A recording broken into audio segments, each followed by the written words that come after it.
What about life advice? Well, life advice is, the most important thing, aside from the things I've talked about already, is really who you associate with. You want to associate with people that are better than you are. I mean, basically, you'll go in the direction of the people that you associate with, and you want to have the right heroes. You want people, if you want to emulate somebody, you better pick very carefully who you want to emulate.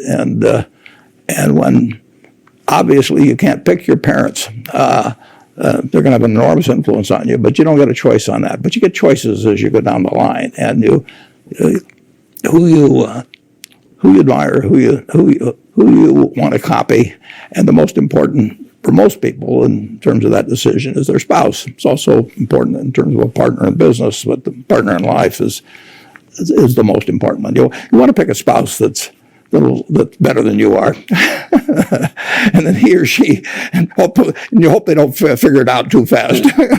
Great. Biggest mistakes people make when investing?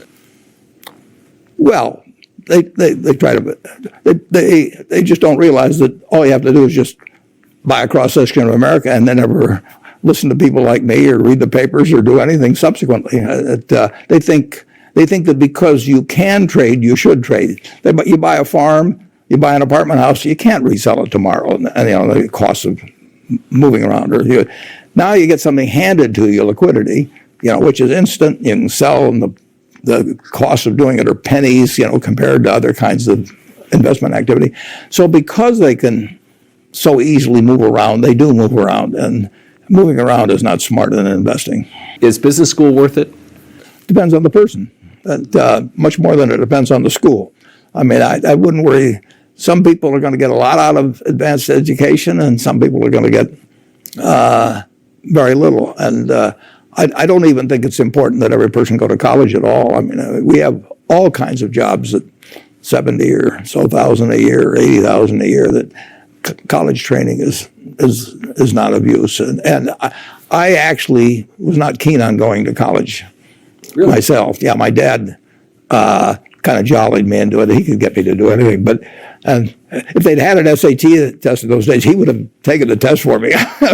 but because I knew I could have a good time, and I liked investing, and I didn't really feel I could read the books. So I don't, it's a big commitment to take 4 years, and the cost involved, and maybe the loans involved, and everything. And I think, depending on what your interests are in life, I don't think it's for everybody. I think it's for a lot of people, but there ought to be a reason you're going, and I didn't really see much reason.